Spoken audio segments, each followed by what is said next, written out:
Hello MSc, welcome to my channel. तो आज का हमारा लास्ट टॉपिक है क्लस्टर कंपाउंड का, जो है metal metal bonding in a clusters. Okay, यानी कि क्लस्टर कंपाउंड में हमने बोला था क्लस्टर कंपाउंड क्या होते हैं। ऐसे कंपाउंड होते हैं जिसमें क्या है, एटलीस्ट दो मेटल तो होना चाहिए, दो से ज्यादा मेटल्स भी हो सकते हैं, बट ये मेटल एक दूसरे के साथ डायरेक्टली लिंक करने चाहिए। तो ऐसे कंपाउंड को आप क्लस्टर कंपाउंड कहते हैं। और मेटल आपका कुछ भी हो सकता है, जैसे मैंने आपको बोला था जब आप कार्बोनाइल हैलाइड टाइप के क्लस्टर पढ़ रहे थे, तो यहाँ पर जो मेटल होते थे वो जनरली क्या होते थे, ट्रांजिशन मेटल होते थे।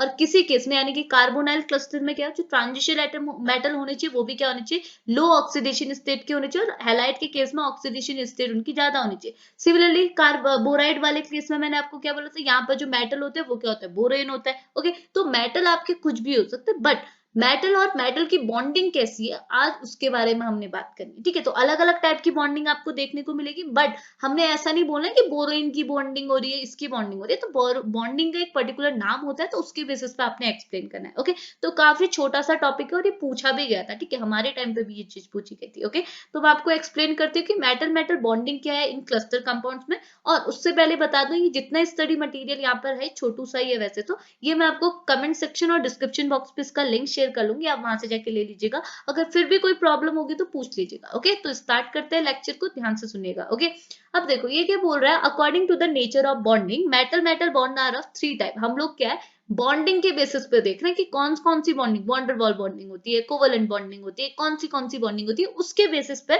हमने बताना है कि मेटल मेटल के बीच में कौन सी बॉन्डिंग पॉसिबल है।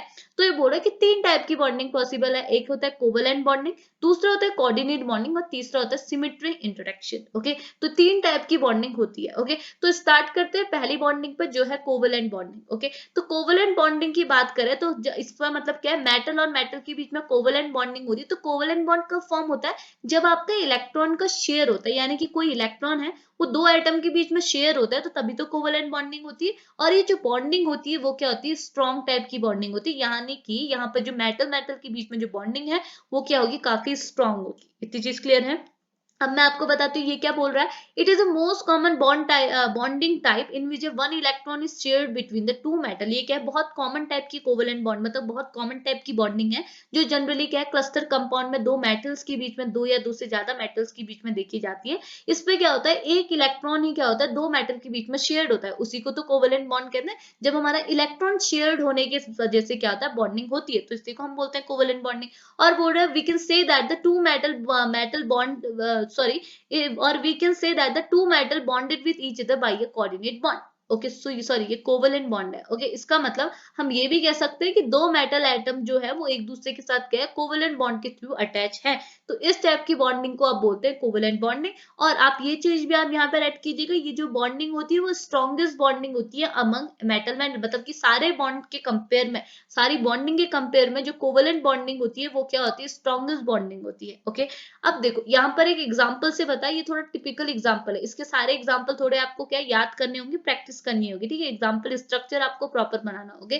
तो देखो ये स्ट्रक्चर कैसे बता रहा है, मैं चेंज करती हूँ। ये देखिए, ये स्ट्रक्चर कुछ इस टाइप से बता रहा है, ये है। अब आप देखिए ये स्ट्रक्चर देखिए। ठीक है, अब आप देखोगे इस स्ट्रक्चर पे ये जो टीए है, ये क्या दिखा रहा है, मेटल मेटल दिखा रहा है। अब देखो जरूरी नहीं है, मैंने आपको पहले भी बोला था कि ये जो बॉन्ड है वो सिंगल ही हो। ओके, ये डबल भी हो सकता है, तो यहाँ पर जो बॉन्ड है वो डबल है, ट्रिपल भी हो सकता था, तो यहाँ पर जो बॉन्ड है डबल है। ओके, ये टीए के साथ साथ अलग अलग ग्रुप जुड़े हुए हैं, जैसे यहाँ पर को क्या है, टीएचएफ जुड़ा है, यानी कि टेट्राहाइड्रोफ्यूरॉन, ये भी टेट्राहाइड्रोफ्यूरॉन हो गया। ओके, टेट्राहाइड्रोफ्यूरॉन हो गया। यहाँ पर को दो सीएल जुड़े हैं जो कि डैश में है, यहाँ पर को एक सीएल डैश में, एक सीएल वेज में, एक सीएल डैश में, और ये वाला सीएल क्या है, वेज में है। ओके, अब यहाँ पे देखिए, यहाँ पर इस टीए के साथ क्या है, दो कार्बन भी जुड़े हैं, एक कार्बन इस साइड, एक कार्बन इस साइड, और इन कार्बन एटम के बीच में क्या है, ट्रिपल बॉन्डिंग है। ओके, और ये ट्रिपल बॉन्ड के साथ साथ एक डैश में और एक वेज में टर्शरी ब्यूटाइल ग्रुप भी ऐड है। ओके, तो ये स्ट्रक्चर आपको याद करना होगा प्रॉपर। ठीक है, डायग्राम को प्रॉपर बनाना है, ऐसे नहीं कि कोई ग्रुप वैसे से डैश में पहुंचा दी, मतलब वैसे डैश में तो कोई इश्यू नहीं होगा, मतलब कि घुमाना फिराना। ये स्ट्रक्चर को आप प्रैक्टिस कीजिए और प्रॉपर याद कीजिएगा। तो ये एक एग्जांपल हो गया कोवेलेंट बॉन्डिंग का, कि इस टाइप के स्ट्रक्चर में क्या है, मेटल मेटल के बीच में कोवेलेंट बॉन्डिंग शो हो रही है। इतनी चीज क्लियर है। नेक्स्ट है आपका कोऑर्डिनेट बॉन्ड। अब कोऑर्डिनेट बॉन्ड में क्या होता है, ध्यान दीजिएगा। कोऑर्डिनेट बॉन्ड के केस में क्या बोल रहा है, it is form by the donation. देखो ये चीज आपको मैंने पहले भी बताई थी, कोऑर्डिनेट बॉन्ड में आप यही टाइप के कंपाउंड पढ़ते हैं। कोऑर्डिनेट बॉन्ड क्या होता है, कोऑर्डिनेट कंपाउंड क्या होता है, ऐसे कंपाउंड जिसमें एक तो मेटल होता है, मेटल के साथ लिगेंड होते हैं, ये अगर लिगेंड है तो ये लिगेंड की क्या टेंडेंसी होगी कि अपने इलेक्ट्रॉन पेयर को मेटल को देगा, और मेटल का यही नेचर होता है कि इस लिगेंड से इलेक्ट्रॉन को मांगता है, इसका मांगने का ही नेचर होता है और इसका देने का ही नेचर होता है, जिसकी वजह से इनके बीच में जो बॉन्ड बनता है उसी को कोऑर्डिनेट बॉन्ड कहते हैं, यानी कि जो देने के लोन पेयर को शेयर करने की वजह से बॉन्ड बनता है उसे कोऑर्डिनेट बॉन्ड कहते हैं। ओके, तो यहाँ वही चीज लिखे, it is form by the donation of a lone pair of electron from the filled d orbital to a empty orbital of a other metal.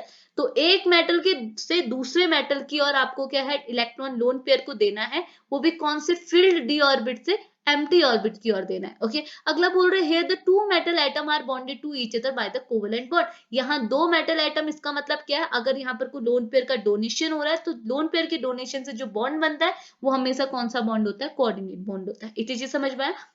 और ये भी क्या होता है, एक टाइप का स्ट्रॉन्ग बॉन्ड ही होता है। ओके, तो ये है इसका एग्जांपल। यहाँ पर को Ni क्या है, दो टाइप के मेटल है, यहाँ पर को Ni से क्या है इलेक्ट्रॉन पेयर, जो लोन पे इलेक्ट्रॉन पेयर बोलेंगे, इस Ni की ओर जा रहा है। ओके, अब यहाँ पर को क्या है, ये जो दो फॉस्फोरस है, फॉस्फोरस के साथ क्या है, दो ग्रुप जुड़े हैं, यहाँ भी टर्शरी ब्यूटाइल, यहाँ भी टर्शरी ब्यूटाइल। ओके, तो ये चीज आपको वहां एक्सप्लेन करनी है। लास्ट चीज है हमारा सिमेट्रिक इंट्रैक्शन। सिमेट्रिक इंट्रैक्शन क्या होता है, ये वीकेस्ट टाइप का इंट्रैक्शन होता है, यानी कि काफी वीक इंट्रैक्शन होता है। ओके, अब बोल रहा है कि formed by the combination of a filled and empty mm bonding, यानी कि metal metal bonding and anti bonding molecular orbit. तो ये टाइप का जो कॉम्बिनेशन है, ये टाइप का इंट्रैक्शन कब होगा, जब मेटल मेटल यानी कि bonding metal anti bonding metal के साथ, बॉन्डिंग मेटल के साथ मेटल ऑर्बिट के साथ क्या करेंगे, बॉन्ड बनाएंगे। तो कौन सा बॉन्ड बनेगा, आपका सिमेट्रिक इंट्रैक्शन बनेगा, जो कि काफी वीक बॉन्ड होता है। ओके, अगला बोल रहे such type of interaction are seen in those metal cluster having a 8D configuration, यानी कि ये टाइप का आपको इंटरेक्शन, ये टाइप की बॉन्डिंग आपको उस मेटल क्लस्टर में मिलेगा जिस मेटल का कॉन्फ़िगरेशन क्या होगा, D8 होगा। ओके, अगला बोल रहे this type of interaction is found in an solution और सॉलिड स्टेट। तो ये जो क्लस्टर कंपाउंड होते हैं वो जनरली कौन से स्टेट में प्रेजेंट होते हैं, सॉल्यूशन या फिर सॉलिड स्टेट, यानी कि लिक्विड और सॉलिड स्टेट में होते हैं, गैस स्टेट में नहीं होते। तो एक एग्जांपल यहाँ दिया, ये है IR IR IR। ओके, ये IR क्या है, कुछ भी हो सकता है, वरी भी कर सकते हैं। IR आपके मेटल है। अब आपने क्या ध्यान देना है, ये जो ग्रुप लगे हैं, ये CNR आपके ग्रुप लगे हुए हैं। अब आपने ये ध्यान देना है कि ये CNR आपका डैश में है, ये वेज में है, ये भी आपका क्या है, डैश में है। ओके, ये डैश में है और ये आपका है वेज में। सिमिलरली यहाँ इस IR के साथ भी यही है, यहाँ पर को भी CNR है, ये आपका वेज में है CNR, और ये आपका डैश में है, और ये आपका अगेन वेज में है। और सिमिलरली यहाँ भी सिमिलरली नीचे को भी होते रहेगा। यहाँ पर जो मेटल मेटल के बीच में ये कौन सा बॉन्ड है, सिमेट्रिक इंटरेक्शन, जो कि काफी वीक बॉन्ड है। इतनी चीज क्लियर है। तो इस पे यानी कि इस मेटल मेटल बॉन्डिंग इन क्लस्टर कंपाउंड में ज्यादा मटेरियल है भी नहीं बुक्स पे, जितना मटेरियल था मैंने आपको उतना शेयर करके एक्सप्लेन कर दिया है। होप आपको समझ में आएगा, और अगर क्वेश्चन बनता है तो आप इतने के थ्रू एक्सप्लेन कीजिए, आपको पूरे मार्क्स मिल जाएंगे। ओके, तो हमारे टाइम पे भी ये क्वेश्चन आया हुआ था और क्वेश्चन पूछा भी जाएगा, मतलब कि बार बार भी पूछा ही जाएगा। तो होप आपको इतना समझ में आया होगा, जितना लिखा है आप उसे प्रॉपर समझ लीजिए ना, इतना काफी हो जाता है। ठीक है, तो अभी हम लोग वीडियो को फिनिश करते हैं। होप आपको वीडियो पसंद आई होगी, अगर पसंद आई है तो प्लीज रिस्पॉन्स कीजिए, लाइक कीजिए, शेयर कीजिए, सब्सक्राइब कीजिए।